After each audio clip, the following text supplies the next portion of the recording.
Let's pray. Lord Jesus, kami ay nagpapasalamat sa oras pong ito na muli, makapag-aral kami, Panginoon, lumago sa kaalaman kay Kristo lamang at patuloy, Panginoon, na ang aming mga kaisipan ay ma-renew, Lord God, mabago, araw-araw, Panginoon, ayon sa katotohanan kay Kristo at wala na pong iba, Panginoon. Kaya salamat sa buhay po ng bawat isa. And I pray, Lord, na ma-open ang aming mga mind, Lord God, mga eyes namin to understand, Panginoon, ang salita mo. Dahil, Panginoon, ang kaaway po, o Diyos, ay nagiging lugar o nagkakaroon po ng pagkakataon kapag ang isip ng tao ay wala po yung katotohanan. Kaya sa oras pong ito, Lord God, as we study, Lord God, na ma-renew yung mga mind po namin, tuloy-tuloy po itong pagbabago, Panginoon, ng kaisipan dahil maraming kailangang baguhin sa amin, Panginoon. Until, Lord God, na ang bawat isa sa amin, Panginoon, ay matuto na, Lord, personal, individual, na ma-identify nila sa kanilang buhay, kaya na nila pong makilatis, Panginoon, ang katotohanan ayon kay Kristo lang. Kaya salamat po. Pinupuri ka namin, Panginoon, at pinasasalamatan sa pangalan ni Jesus. Amen at amen. So praise God po, no? At salamat po sa mga sharing natin. Purihin po ang Panginoon. Yan lang po yung kay Tatay Yolando, parang hindi ko lesson yun eh. Yung about lolo na po yun. No? O baka sa iba po yun. Pero salamat pa rin po, no? About po doon, no? Sundan ko lang po. Pag sinabi pong doctrine sa Bible, ang pinatutungkulan niya po is teaching, no? Teaching kanino? Sino po ang tinuturo kapag dating po sa teaching? Ang lagi pong point niyan ay kay Christ. Bakit kay Christ? Kasi after ng salvation, ang nais po ng Panginoon ay lumago tayo sa kaalaman tungkol sa katotohanan. At sino ba ang katotohanan? Hindi po ito denomination, hindi ito belief ng isang sekta, but sino ang katotohanan? Walang iba kundi si Kristo. Kaya kapag tayo po ay nag-aaral tungkol kay Kristo, ito po ay doctrine of Christ, no po. So hindi po ito doktrina ng church, hindi po ito doktrina ng organization, hindi rin po ito doktrina po ng anumang denomination. But it is the biblical doctrine, no, teaching of Christ. Kaya yun po, no, ang center po ng topic po natin ay hindi po yung ginagawa ng ministry, hindi yung church, no, hindi yung kung ano mang bagay, hindi tungkol sa pastor. It's all about Jesus. Kasi kapag nagiging clear na si Jesus po sa atin, yung true, no po, through Jesus, dahil nga na meron pong misrepresentation, kapag nakikilala na natin po siya ng lubos, mas doon po tayo lumalago, lumilinaw po ang lahat. At tayo po ay nagkakaroon po ng tamang kaunawaan kay Kristo. Kaya sa gabi pong ito, patuloy po tayo, no, sa ating pong lesson. It's about, nasa series pa rin po tayo ng renewing of mind. So ang title po natin ng ngayong lesson 4 is about lies govern unrenewed mind.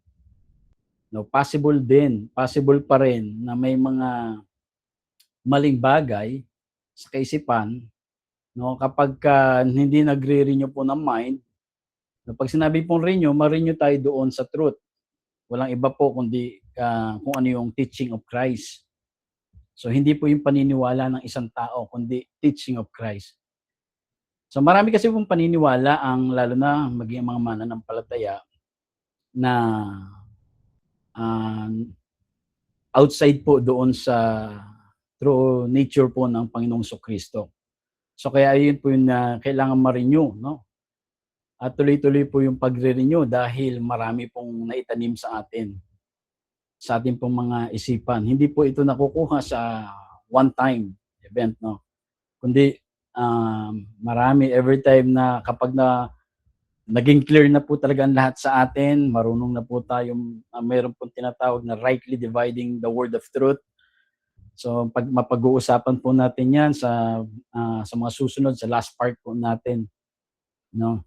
Doon po matututo tayong, kilatisin ang talata, ang context, ang salita ng Panginoon, kaya nakikita natin yung original meaning. Habang nakikita natin yung original na kahulugan, original na karakter ng Panginoon, naitatapon natin yung mga maling unawa po natin. So yun po yung renewing ng mind, doon po tayo nare-renew.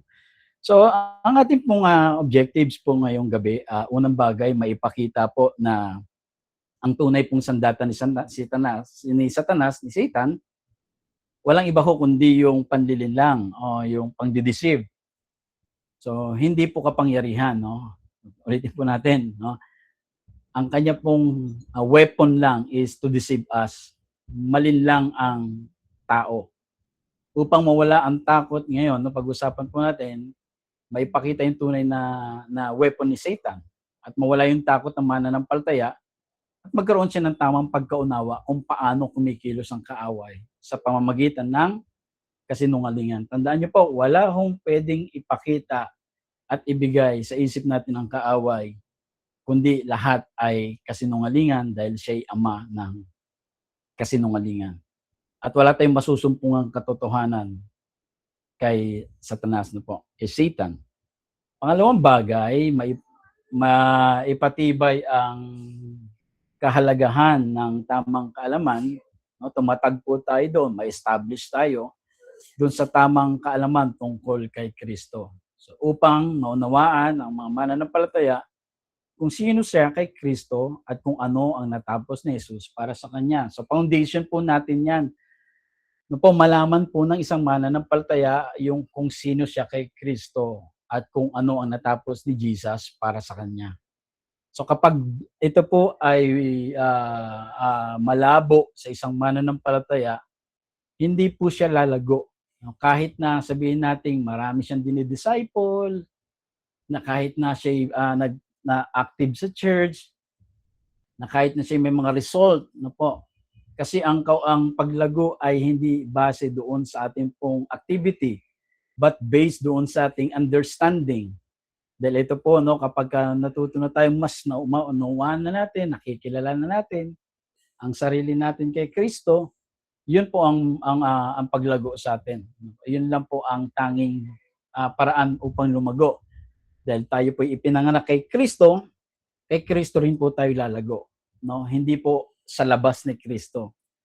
Kaya itong ginagawa po natin ay tungkol po rin kay Kristo. Pangatlong bagay, madala ang mga mananampalataya sa kalayaan sa pamamagitan ng liwanag ng salita ng Diyos upang makalaya sa mga maling kaisipan, takot, pagkaalipin, at mamuhay ayon sa katotohanan ng kanyang kaligtasan kay Kristo.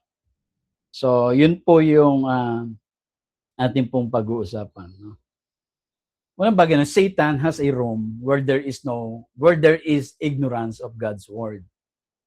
Pag sinabi pong room, no, ang room ni Satanas, hindi po ito yung physical na lugar. Ito po ay isip na walang liwanag ng katotohanan. Na kung saan po mayroon pong kakulangan sa tamang kaalaman ng salita ng Diyos. So doon po siya nagkakaroon ng puwang para magtanim po ng kasinungalingan. So hindi po lahat ng bagay na ginagawa natin para sa Diyos, iniisip natin tungkol sa Diyos ay ito na po ay totoo na po. May mga bagay na parang totoo pero ito po ay kasinungalingan. So papaano po natin ma-identify ito kung totoo ba o hindi?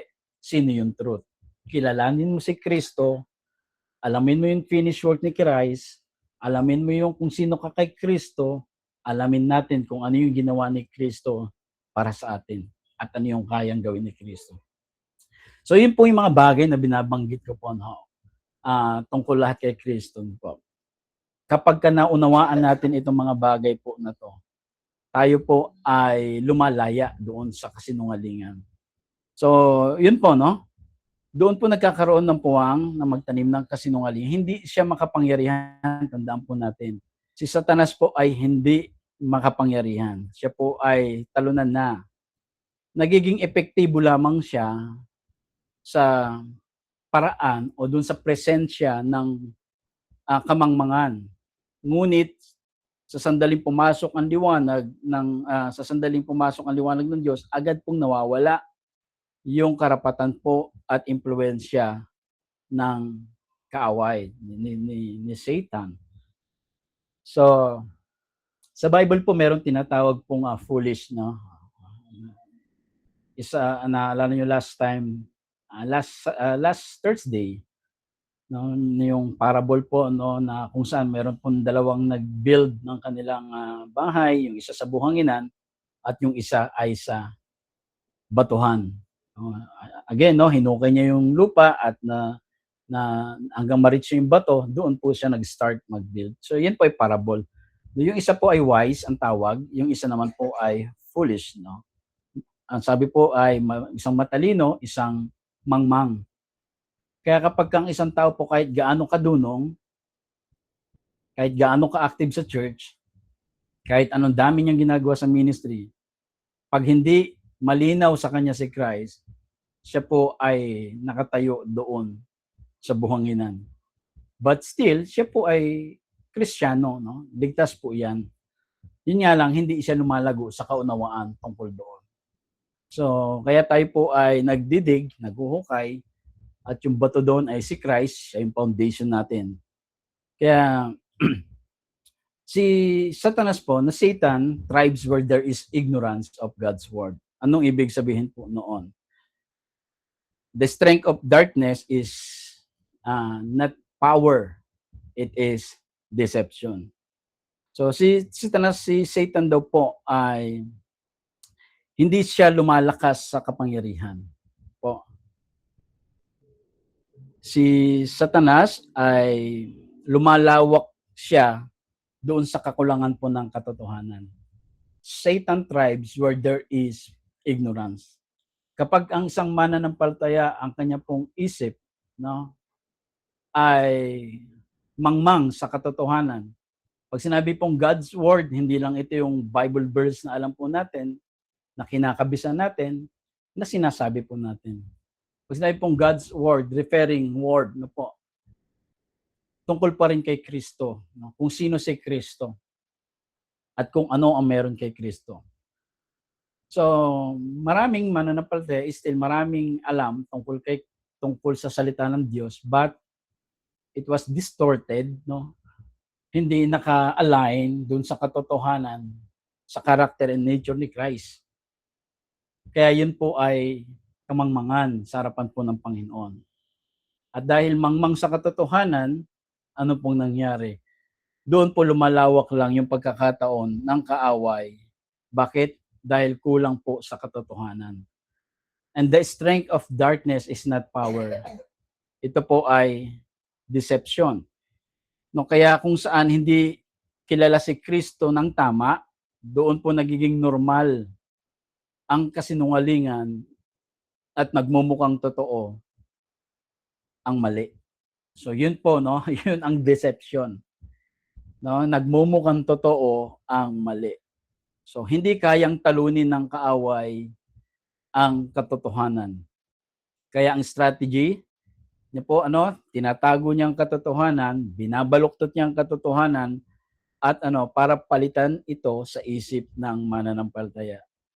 Ngunit, sa sandaling maipahayag at maunawaan ang tunay na ebanghelyo, nasisira po, nawawasak yung deception at nawawala anumang impluwensya po ng kadiliman. Kaya ang kaaway po, the devil does not operate because he is stronger than God or stronger than the believer. Hindi po gumagalaw, hindi kumikilos ang kaaway sa lakas, kundi sa kakulangan po ng light, liwanag, kaalaman. So the devil does not operate because he is stronger than God. Hindi po siya mas malakas kaysa sa Diyos. At hindi rin siya mas malakas kaysa sa atin. Nakakakilos lang po siya, nakakagalaw lang po siya kapag kulang ang katotohanan sa isip ng tao. He operates where truth is absent. So napaka-importante na lumago tayo doon sa truth, knowledge of truth. Sino yung truth? Si Jesus. Lumawak, lumago tayo sa kaalaman patungkol kay Jesus. So hindi po hindi lumawak tayo sa kaalaman po ng system ng church, hindi yung lumawak sa mga strategy ng church, no? Magandang bagay po 'yan. Pero again, pag pinag-uusapan po natin ang maturity, spiritual maturity, is yung kaalaman, kaunawaan tungkol sa truth. Nag-ooperate ang kaaway kapag ang truth po ay absent. Pero hindi po siya mas malakas agad. Hindi rin siya mas malakas sa atin.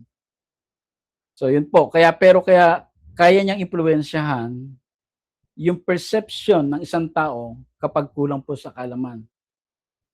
Kaya kung saan po malinaw ang katotohanan, doon nawawala ang kanyang pagkilos, doon nawawala ang operation niya dahil wala siyang maitatago sa liwanag. Kaya sabi sa James, di ba, labanan niyo ang diablo at ang diablo ay lalayo sa inyo. So anong pwedeng panlaban natin sa diablo? Hindi po ito panalangin ng 24 hours. Hindi po ito fasting. Hindi po ito pagbabasa ng salita ng Diyos ng cover to cover. Lahat yan ay okay nating gawin. Ano ang panlaban natin? Pag alam mo na yung truth. Wala na hong puwang ang kaaway pag lumalakad ka na sa truth. Kilala mo ng lubos si Christ, kilala mo ng lubos ang karakter niya, kilala mo na yung sarili mo kay Kristo, kilala mo na ang Diyos na ipinahayag kay Kristo. So doon po lumalayo ang kaaway. No? Hindi po ito battle ng outside, but doon sa mind niya natin. So kaya ang believers po, no, the greatest security, ang pinakadakila na lugar na kung saan mas safe ang isang mananampalataya is yung accurate knowledge of Christ. Sinabing accurate, tumpak, eksakto, hindi siya yung perverted, hindi siya distorted, kundi eksakto na kaunawaan kay Kristo. Hindi lang ito impormasyon tungkol kay Jesus. Hindi lang po 'yun, no. Kundi yung tamang pagkaunawa sa kanya ayon sa ebanghelyo at sa kapahayagan ng mga apostol at lalo na kay Apostol Paul. So yun po ang kailangan natin. No, hindi security, assurance na dahil prayerful ka tayo ay nandoon na, no, ibig sabihin safe na tayo sa kamalian, safe na tayo sa kasinungalingan ng kaaway. No. Kahit na tayo po yung isang mananampalatayang babad sa panalangin, pero hindi malinaw yung Kristo na pinaniniwalaan, tayo po ay nasa lugar na kung saan pwede pa rin maglagay ng kasinungalingan ang kaaway. Kaya sino ba si Kristo? No? Pag sinabing sino si Kristo, His person. Hindi lang tungkol na siya ay guro, hindi lang tungkol sa pagiging propeta, kundi yung anak ng Diyos, tagapagligtas at katuparan ng plano ng Diyos. Kaya yun po yung bagay na binabanggit po sa Colossians chapter 1, 15 to 17. No, si Kristo ang larawan ng Diyos na di nakikita. Ulitin ko po, no? Sa Old Covenant, yung Diyos sa kanila ay wala po silang clear, exact revelation. Walang accurate. Hindi nila alam kung ano yung true nature ng God, true character ng God. So that's why may mga naitala sa Old Covenant na hindi po pumapatungkol sa Diyos. Pero hanggang ngayon, dinala po ng mga mananampalataya, naging buhay po ng mga mananampalataya, at naging paniniwala ng mga mananampalataya. Kaya dumating po si Kristo para ihayag, i-reveal ang larawan ng Diyos. Hindi po siya nag-represent, hindi siya representative ng God. Siya mismo ay God. Kaya inireveal niya na ihayag yung matagal ng mystery, no? para sa kanila kasi hindi clear si God sa kanila before ay naihayag. So yung pananampalataya nila noon ay naging substance. Yung pangako noon ay naging katuparan through Jesus Christ. So si Jesus, no, kung gusto natin mas maunawaan ang Diyos, maintindihan mo si Christ. Bakit siya yung eksaktong revelation kung ano ang Diyos na hindi nakikita. No, siya daw po ang panganay na anak at pangunahin sa lahat ng nilikha. No, at ano pa? Sapagkat sa pamagitan niya ay nilikha ang lahat ng nasa langit, ng nasa lupa, nakikita man o hindi, pati ang mga spiritual na kapangyarihan, paghahari, pamamahala, pamumuno, ang lahat ay nilikha ng Diyos sa pamamagitan niya at para sa Kanya. Siya ang una sa lahat at ang buong sansinukob ay nananatiling nasa kaayusan sa pamamagitan niya. Kaya ano yung ginawa ba ni Jesus, no? Pagka pinag-aaralan po natin si Jesus, o si Kristo, no? Si Jesucristo. Kung gusto po natin malaman, no, yung ng accurate ang si Jesus. Una, makilala natin siya in his person. Ano ba talaga ang tunay na karakter ng Panginoon? Ano ba ang totoong karakter ng God? Sino ba siya? So, kung paano po siya namuhay nung dumating po siya dito sa mundo. And that is the exact representation, revelation. That is the exact revelation na po. Hindi pala representation, revelation na kung sino ang Diyos. So ano yun? Yung kanyang character, yung kanyang nature, no? Marami po kasing paniniwala, even ng mga mananampalataya, na labas sa nature ng Panginoon, pero naniniwalang yun ang Panginoong Jesucristo. So, yun po ay kailangan nating may address. At kapag tayo po'y lumalago na sa kaunawaan kay Kristo, tayo mismo, napipili na natin na hindi ito yung totoong Christ. Hindi ito yung nature niya talaga. So, yun po yung mga distorted. Yun po ay nape-present, no, nagkakaroon ng pagkakataon ng kaaway na paniwalain ng mananampalataya sa mukhang totoo, pero kasinungalingan pa rin. Kaya anong panlaban po natin para malaman ang katotohanan? Kilalanin ang person ni Christ. Ano pa? Yung ginawa niya, yung finished work, no? Yung finished work, tinapos na gawa. Pag sinabi pong finished work, ay kailangan lumago tayo diyan. Maintindihan natin na si Kristo hindi lang ho namatay para sa isang magkaroon lang tayo ng isang kwento or history sa Bible. Now, meron pong malaking bagay po yun na epekto sa isang mananampalataya, yung kanyang tinapos na gawa. Yung kanyang finished work, yung kanyang kamatayan, libing, muling pagkabuhay. Tinapos niya ang kapangyarihan ng kasalanan. So wala na hong power ang sin.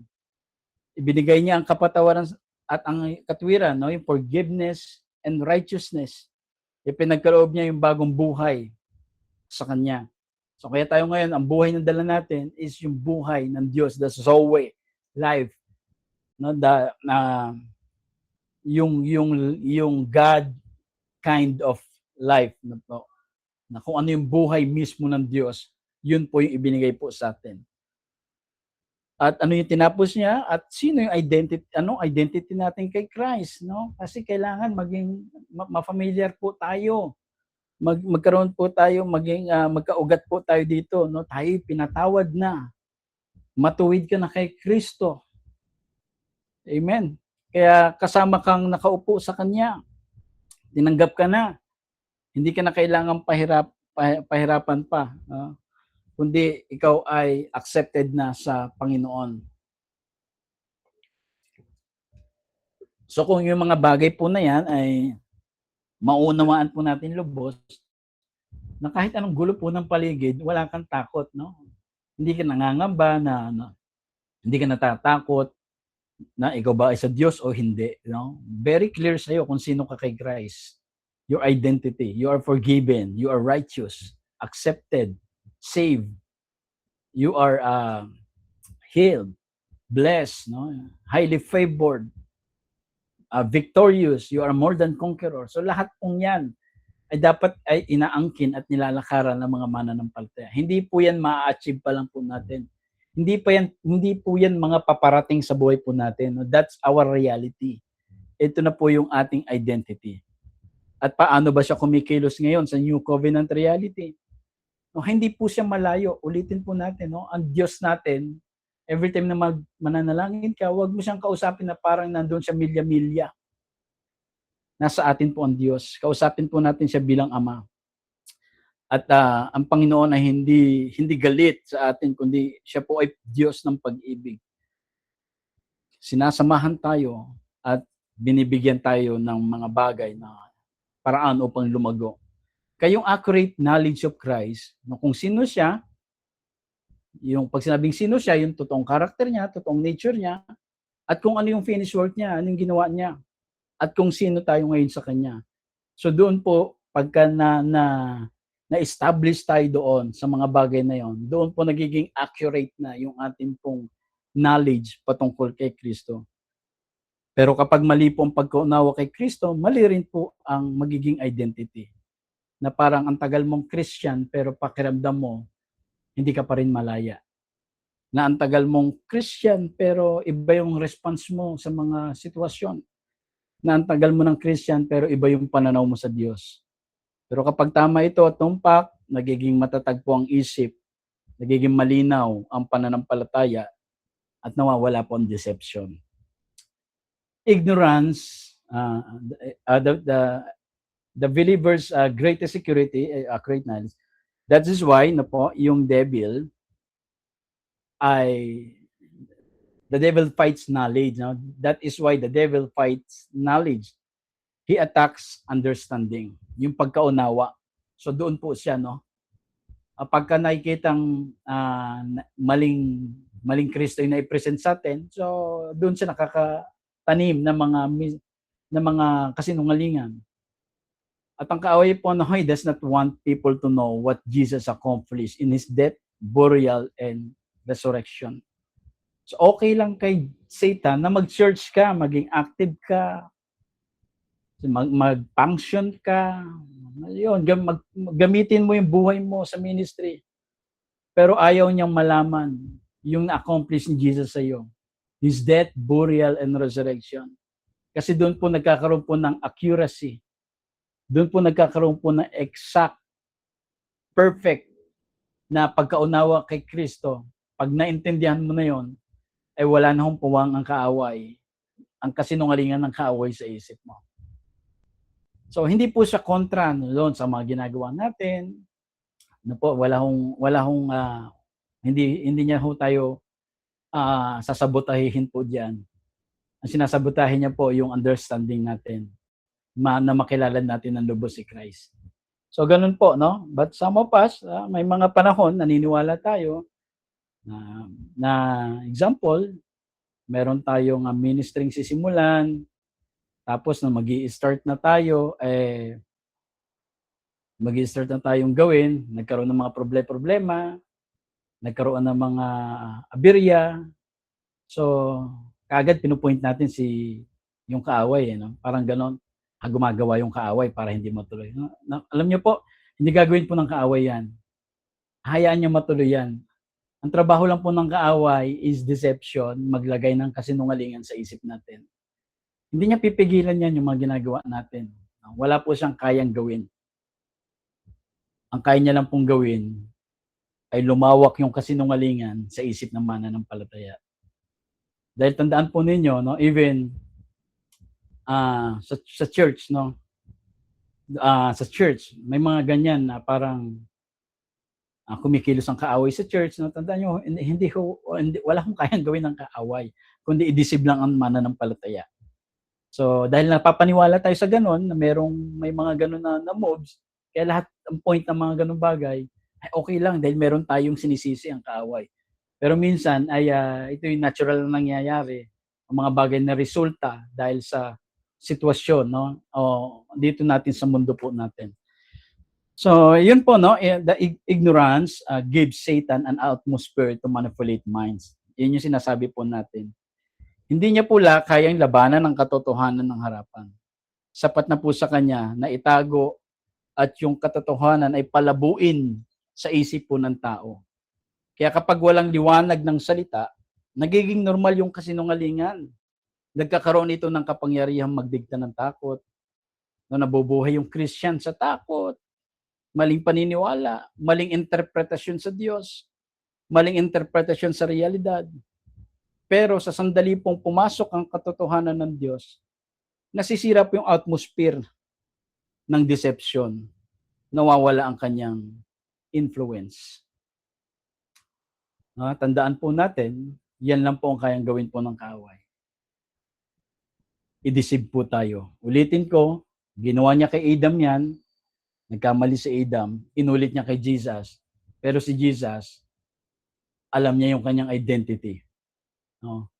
Hindi sumulpot ang demonyo sa harap ni Jesus. Lahat yun nangyari sa mind. Oh, Pastor, bakit? Diyos si Jesus pwede bang malagyan siya ng kasinungalingan sa mind? Pwede siya malagyan ng kasinungalingan dahil po siya ay naging tao. At dahil pwede rin siya malagyan ng kasinungalingan pero hindi siya naniwala sa kasinungalingan. Dahil trabaho po ng kaaway na maglagay ng kasinungalingan. Sige nga, kung totoong ikaw ang anak ng Diyos, gawin mo nga ito. Sige nga, laging parang challenge siya. Pero dahil alam niya yung truth, kung sino siya, dahil siya ang truth, it is written, it is written. Yung sinasabi niya, it is written, nire-refer niya yon na yung nakasulat, ako yon. No? Yung word, ako ay ako nga. Ako ay nasa pasimula pa lang. So, ibig sabihin, yung pinatutungkulan niya ay yung pagiging Diyos niya. So, kaya hindi po hindi nagtagumpay ang kaaway kay Jesus sa kanyang mind. Bakit? Meron pong punong-puno po ng truth ang mind po ng Panginoong Jesucristo. So that's why, yung sinasabi, magkaroon tayo ng mind ni Jesus. Punuin natin ng truth. Para ang kaaway, hindi po tayo manipula. Hindi tayo manipulate po ng kaaway. And what's next, no? When a man does not know who he is in Christ, kung hindi niya po alam kung sino siya kay Kristo, what he has in Christ, kung anong meron siya kay Kristo, at what Christ can do through him, at ano yung kayang gawin ni Kristo sa kanya, siya po ay vulnerable to fear, superstition, bondage, and false doctrine. So, dahil po ang ignorance sa identity at yung inheritance natin in Christ, meron tayong minana sa Diyos, no, na kung ano yung mana ni Kristo ay naging mana po natin. At hindi ito tungkol sa material. It's all about spiritual. So, ibig sabihin, kung tagumpay si Jesus, tagumpay tayo. Kung si Jesus ay righteous, yun kaya naging righteous tayo. Kung si Jesus ay holy, naging holy tayo. Kung si Jesus ay naging blessing po tayo. So, yun po yung bagay na meron tayo kay Kristo at marami pa. Ano po? Marami pa na kailangan dun tayo lumago. Dahil ang ignorance sa identity at inheritance in Christ ay nagbubukas ng isip sa maling narratives o mga kwento. Nagiging madaling pasukin ang isang mananampalataya ng takot, panlilinlang, ang kanyang pananaw, nagkakaroon ng madaling pasukin yung kanyang pananaw sa Diyos, pananaw niya sa sarili niya at sa buhay niya. Ngunit kapag ang liwanag ng katotohanan ay dumating tungkol sa kung sino siya kay Kristo at kung ano meron siya kay Kristo at kung paano kumikilos si Kristo sa pamagitan niya, nasisira po yung cycle ng deception.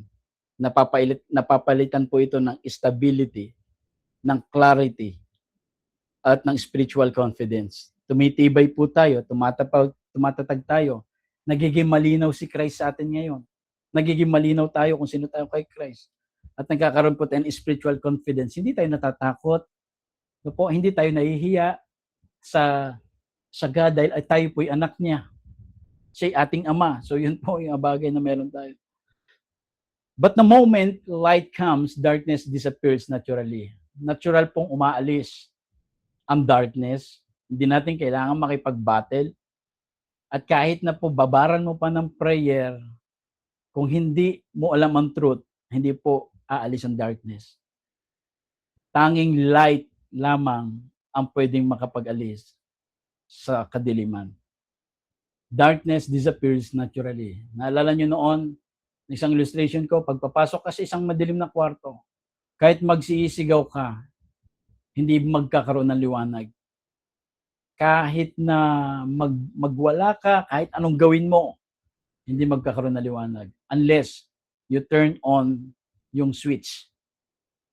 Pag nag-switch on ka, pak, automatic, wala na hong darkness. So you do not struggle with darkness. You introduce light. Ano ang pwedeng maging light sa atin? Magkaroon po tayo ng tamang kaunawaan kay Kristo. At yung darkness, mga lies na siyang namamahala sa isip ng isang taong mananampalataya na unrenewed, siya po ay kapag naroon ang light, mawawala na po ang darkness. So yun nga yung sinasabi natin, labanan nyo ang diablo at siya'y lalayo sa inyo. Hindi niya pwedeng ipilit pagka may light dahil hindi siya pwedeng tumagal sa light dahil siya po ay darkness. So, yun po, no? Kaya hindi dahil natalo ng mas malakas na puwersa, no? Hindi dahil doon, kundi dahil sa simula pa lang wala naman pong tunay na kapangyarihan ng kaaway. Kaya ang tagumpay ng mananampalataya ay hindi po nasa struggle, hindi sa struggle na laban, ito'y laban sa kadiliman. Kundi sa pagpapahayag at pagdala ng katotohanan ni Kristo. I-allow po natin na tanggapin po natin ang truth. I-allow natin na tanggapin natin ang katotohanan. At lahat ng kalituhan, lahat ng mga maling unawa ay nawawala po yan pagkaalam na natin ang totoo. At sa sandaling maipakita ng katotohanan, anumang impluensya po ng deception ay nawawala po ng karapatan. Dahil ang kasinungalingan ay hindi kayang tumayo sa presensya po ng ganap na liwanag.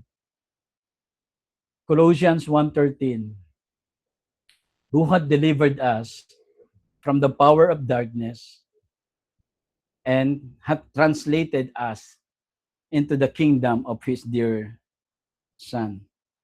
So sinasabi po dito na tayo po ay i-deliver na. Nagkaroon na po na tayo ng deliverance na po. Hindi pa lang dinideliver. And once na tayo po ay na-deliver na from darkness, you are already delivered. Wala na pong kailangan pang kahit katiting na i-delivered sa atin. Pag sinabi pong deliverance, this is the work of the finished work ni Christ. Saan tayo na-deliver? Doon sa lugar na kung saan the power of darkness, sa kaaway, na i-transfer na tayo doon sa kingdom of this here Son. Ibig sabihin, nandoon na tayo kasama ang Panginoong Kristo. Nasa presence ng Panginoon. So hindi na po kailangan na magkaroon pa na tayo ng another deliverance. Dahil ang pag-deliver po ay masusumpungan lang kay Jesus. He is the only deliverer. Wala pong taong pwede. Hindi po tao ang magdi-deliver sa kapwa-tao. Si Kristo po. Kailan nangyayari yan? Once na sumampalataya siya kay Kristo. Who had delivered us, it is past tense, tapos na, from the power of darkness. At tayo po ay nailagay, na-translate, hindi lang tayo inalis, meron pa tayong pinaglagyan doon sa presence of Jesus. Kaya tayo po ay naka Jesus na. Nasa atin po ang presence po ng Panginoon. So, that means the believer is not trying to be free. No? Ibig sabihin po, hindi po natin sinusubukan maging malaya. Ang katotohanan, tayo po ay already been delivered in Christ. Ang isang mananampalataya, he is free indeed. Mukha lang siyang hindi free because of deception sa kanyang mind. May mga pinaniniwalaan siyang belief na hindi naman connected sa kanyang reality. Na hindi naman naka-align sa truth ni Christ. Kaya akala niya, hindi siya malaya. Pero ang totoo, the moment na sumampalataya, naniwala ang isang tao kay Kristo, siya po ay tunay at ganap ng malaya. Wala na hong wala nang naiwan o natira na kailangan pang ayusin para siya maging malaya. Lahat po ay inalis na. Dahil bakit? Ginawan tayo ng bagong creation. Kaya nga new creation po tayo. Kaya pag sinabi new creation, wala po tayong record of past. Wala po tayong record na kung ano yung past natin because we are new creation. So yun po, no? Hindi tayo palalayain palang malaya na po tayo. Pastor, bakit pakiramdam minsan ng ibang mananampalataya? Pakiramdam nila hindi sila malaya. Again, pinaniniwalaan nila yung deception. Pinaniniwalaan nila yung naitanim na maling kaunawaan, maling katuruan. Kaya ngayon, nakikipag-battle pa rin sila para lumaya. But in our reality, we are already free. We are already delivered. You are free indeed. Malaya na tayo ng lubos. Kaya nga, lumakad tayo bilang malaya. Hindi ka lalakad bilang malaya kung hindi mo naunawaan yung kalayaan mo. Kaya ngayon, inihahayag po sa atin, malaya na tayo. Lumakad tayo bilang malaya. Kaya naman mga panloloko ng kaaway, patungkol sa kalayaan, teka lang, malaya na ako eh. Hindi ko na pinaniniwalaan yung mga maling bagay niya. So, yun po, no? The problem is many are delivered into Christ but mentally still imprisoned by ignorance. Yung sinasabi po natin uli kanina, kamangmangan sa katotohanan. Hindi siya mangmang dahil sa kanyang sa kanya pong intellectual, no po. Siya po ay mangmang doon sa truth, sa katotohanan. So marami pong pinalaya pero still mentally imprisoned by ignorance. Nakala niya ganito, nakala niya ganyan pa rin siya. Nakala niya yung salvation marireceive lang pagka namatay siya. Na hindi niya alam yung salvation ay dumating na sa panahong tumanggap siya, that we are saved na. Kaya kung pag-uusapan kung saved ka na, you are saved na. And sabi sa Bible, hindi na tayo mananakaw. Ang pinag-isa ng Diyos ay hindi pwedeng paghiwalayin ng tao. Sino pa ito yung pinatutungkulan niya yun? Tayo po yun, bilang mga mananampalataya. Pero dahil may mga na-introduce ng mga deception, ano nangyari? But still, parang natatakot, nag-aalinlangan. So siya imprisoned po ng ignorance. Pero sa reality niya, in spirit, hindi po siya nakakulong, malaya siya. Nakukulong lang siya ng mga maling kaunawaan. This is why sound teaching matters. Kaya ito po, no, pag sinabing sound teaching matters, no, sound teaching, ito yung exact, no, na teaching. Pag sinabing teaching sa Bible, doctrine. Na kaya napakahalaga po na tama ang teaching. This is why the preaching of the gospel is important. Kaya napaka-importante po nun na tama po yung naituturo, tama po yung naipresent, tama po yung naipapahayag. Hindi po sound teaching matters. This is one of the teachings of the gospel is important. So yun po, no? This is why sound teaching matters. This is why the preaching of the gospel is important. Kaya napaka-importante po na tama yung teaching. Kasi bakit yan po yung magiging foundation mo eh. Yan po yung magiging lakad mo bilang mga mananampalataya. At yan yung magiging, yan tayo ma-establish po. Kaya po ito ay napaka-importante sa atin bilang mga may relasyon po sa Panginoon. So, every time na si Christ po ay na-revealed through the scripture, no, na every time daw po na, halimbawa, sa pinag-uusapan po natin, nare-reveal po si Jesus through scripture. Na si Satan po ay nawawalan po ng ground in the lives of men. No, nawawala po yung kanya pong, nawawala po yung lugar, no, ng kaaway sa buhay po ng mga tao. Kaya napaka-importante, no? Kapag binabasa po natin ng scriptures, hindi lang yung pangtapal doon sa pain natin. No? Madalas kasi gano'n eh. yung sitwasyon kong ganito, ano kayang verse ang pwede sa akin? Yung parang bang naghahanap ka ng pampakalma na salita ng Diyos based sa situation mo. So, nami-misuse po yung scripture. Hindi po gano'n dinesign ang scripture. Ang scripture po ay dinesign to reveal Christ. Magkaroon po tayo ng kaalaman, kaunawaan tungkol kay Kristo. It's all about Jesus. So, hindi po dapat natin siya ginagamit para sa sarili natin, kundi lumalago dapat tayo sa kaunawaan natin kay Kristo.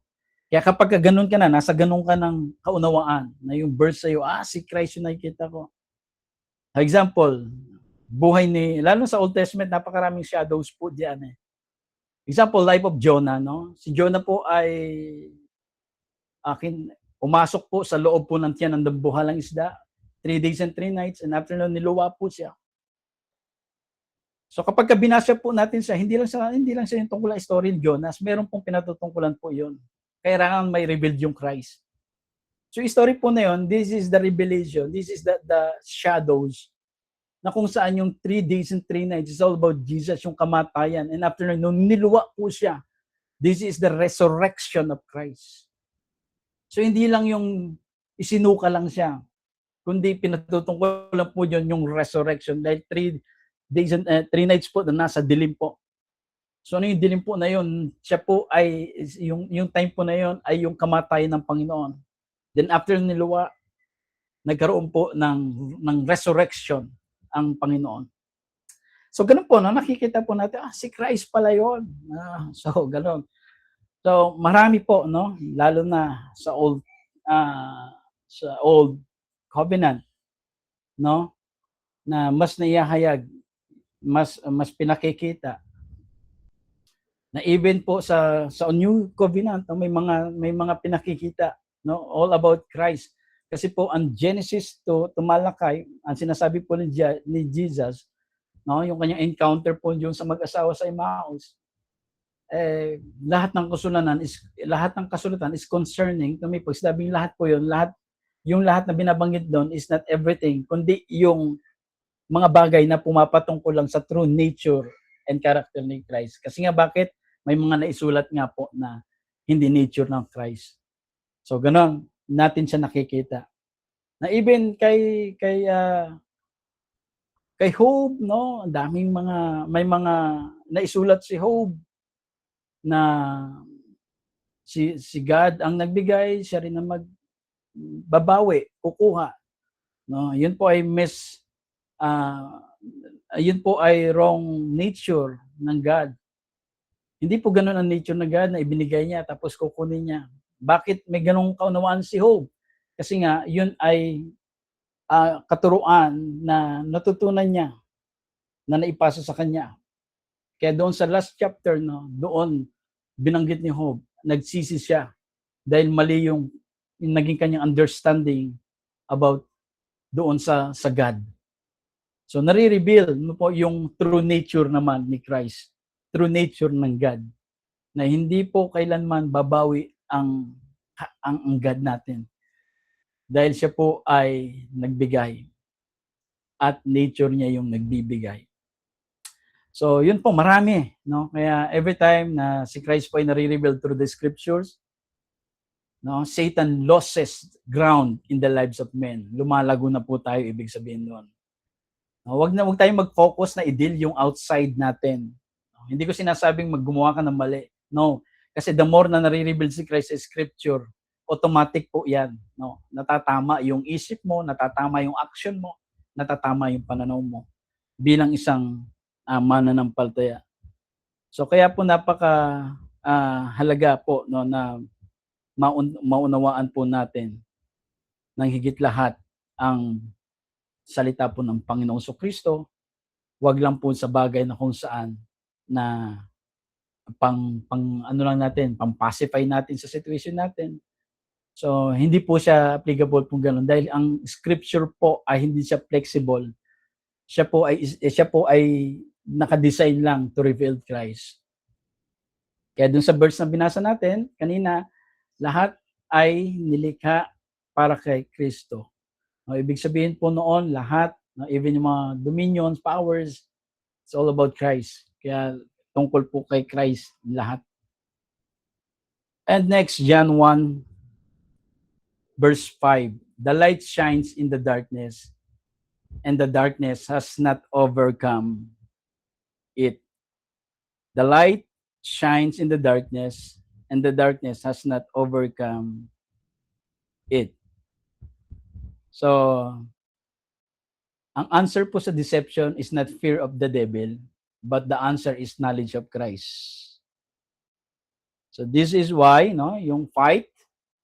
So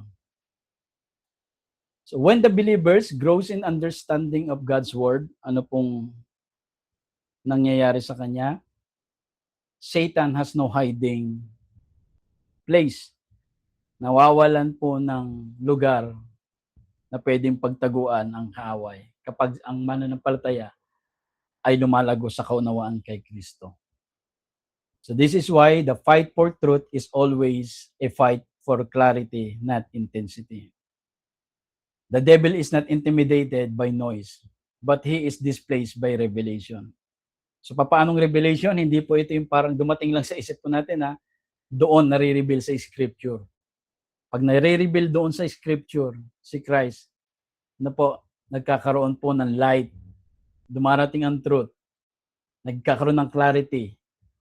Kaya ano po nangyayari? Umaalis po ang kasinungalingan.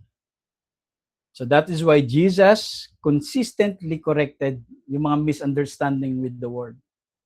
Si Jesus, he did not argue with darkness. He simply revealed what has already written. No, kita nyo yung kay encounter niya nung kanya pong 40 days fasting. Hindi siya nakipag-away, hindi po siya nakipaglaban doon sa demonyo. He simply revealed what was already written. It is written. So truth was always his primary weapon of confrontation. Ang katotohanan ang siyang unang lagi na sandata para makonfront po ang lie, mga kasinungalingan. So hindi mo kailangan makipagtalo, hindi mo kailangan makipag-battle. Just simply rebuild what is written. Ito yung sinabi ni Jesus. Ito yung tungkol kay Jesus. Ito yung pinatutungkulan kay Jesus. And this is the written word. So ganun po, no? Hindi natin kailangan makipagtalo. Dahil ang Bible, the scripture, siya ang may final authority. Hindi yung mga opinion ng bawat isa. Kaya John 17 verse 17, sanctify them through thy truth. Thy word is truth. So sanctify them through thy truth, and thy word is truth. Meaning po niyan, no? Sa Tagalog daw, pakabanalin mo sila sa pamamagitan ng inyong katotohanan at ang inyong salita ay katotohanan. Meaning, sanctification is not only moral separation. Kapag ang salita po ay naging pamantayan ng isipan, unti-unti po itong na-adjust sa yung pananaw ng tao sa Diyos, sa sarili niya, sa buhay niya, at sa mga maling paniniwala. It is the alignment of the mind and life with the truth of God's word. So yun po, no, hindi lang ito moral separation, but it is the alignment of the mind and life with the truth of God's word. So a believer can be spiritually positioned in Christ, yet practically limited siya in experience if the mind is still governed by unrenewed patterns of thinking. Kaya kailangan lahat ng ating pong pinaniniwalaan, lagi po nating ibabangga po yan kay Kristo bago po natin yakapin.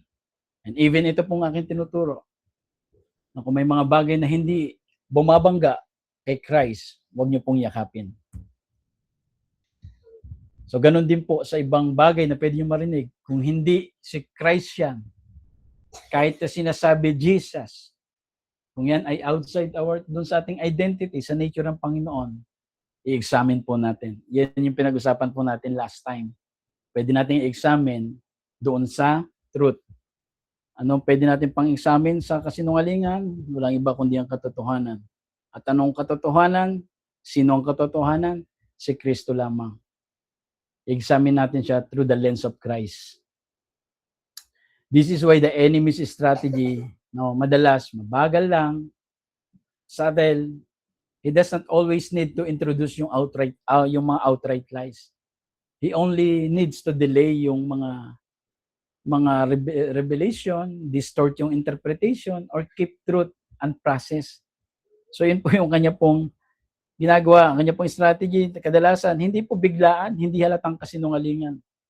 Minsan nga mukhang totoo eh. Sa halip, dahan-dahan, banayad, halos hindi mo napapansin. Hindi niya laging kailangang magpakilala ng malinaw na mali.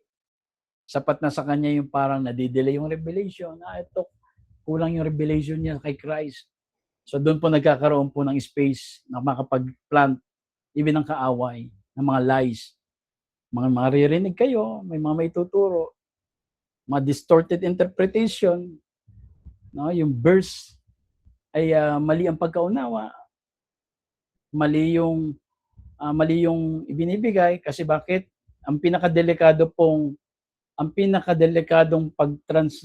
pag-interpret ng scripture ay yung ganito po ang introduction. Para sa akin, ito yung pagkakaunawa ko sa verse na to. Pagka ganun po, ay hindi po niya inaral yon.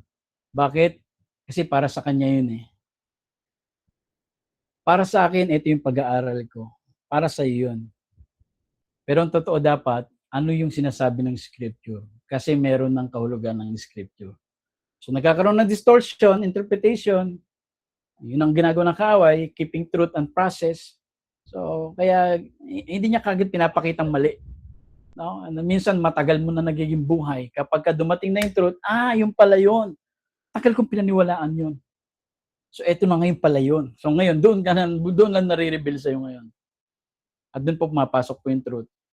At hindi mo na pinapasok yung line na yun kasi alam mo na yung truth. Because delayed understanding produces delayed freedom. Okay? Yung mga delayed understanding produces delayed freedom. Hindi dahil wala pang kalayaan, meron ng kalayaan sa kanya. Pero nadidelay niya lang maramdaman kasi nga, delay yung kanya understanding sa truth. And what else? Because delayed understanding produces delayed freedom. Ano po nangyari? But when truth is consistently received, meditated upon, and understood in Christ, the believer begins to walk in what has already been finished in the Spirit. Kaya kapag ang truth po ay dumating na consistently, ibig sabihin, tuloy-tuloy ka nag-aaral sa katotohanan. Naaral mo, naunawaan mo na in Christ. Yung believer po ay nagsisimula mag-walk what has already been finished in the Spirit. So this is the power of illumination. It does not add victory. It reveals that victory has already been established. Ito po yung kapangyarihan po ng kaliwanagan, no? And that's the work of the Holy Spirit to illuminate. Kaya nga tandaan nyo po, no? Ang Espiritu po, pag sinabing conviction ng Holy Spirit, hindi ito sa wrongdoings mo. Hindi niya yung pinapaalala yung mali mo. Yung illumination po, yung conviction, ipinapaalala niya yung identity mo. Anak ka ng Diyos, forgiven ka, righteous ka. Yun po ang pinapaalala niya. No? Kung ano yung sinabi sa atin ng Diyos, ayun din naman ang inihahayag sa atin ng Spirit. So hindi siya nagdadagdag ng tagumpay. Ipinakikita niya lang yung tagumpay na meron tayo nung simula pa lang sumampalataya tayo sa Panginoon. Doon po yung power of illumination. Kaya nga pagka nabubuksan na ang isang tao sa katotohanan, lumalakad na po siya sa victory matagal nang na-establish sa kanya na ngayon niya lang na-enjoy. And so the issue is not whether God has spoken, but whether the believer has seen what God has already spoken. So hindi po issue dito kung ano yun, kung ang Diyos ba ay nagsasalita, may sinabi ba ang Panginoon? Nagsasalita ba ang Diyos? Ang issue po ay but whether the believer has seen what God has already spoken. So nakikita na ba ng mananampalataya yung salita at sinasabi ng Diyos sa kanya? And in that seeing, deception loses authority, bondage loses agreement, and the mind begins to function under the government of the truth instead of ignorance. So dito na po tayo nagmamature. Amen? Kaya when the mind is filled with the truth of Christ, there is no room left for deception. Anong panlaban sa deception? Truth of Christ. Hindi po ito mga bagay na outside kay Christ. So that's it po. Let's pray, Lord Jesus. Salamat po sa gabing ito. We praise you, Panginoon, sa kaunawaan na naihayag po, nakikita nyo, and praying, Lord God, na lahat kami ay dumating po, Panginoon, sa kalagayan na kami mismo ay marunong na kami mag-reject ng lies, ng mga wrong doctrine, mga wrong teaching, mga bagay na dinalagay sa amin. At nangyari lang po yan, Panginoon, kung kami ay mapupuno ang isip namin ng katotohanan kay Kristo. Kaya salamat po. We praise you. We honor you in Jesus' name. Amen and amen. So praise God po. Isang Amen. palakpakan lang.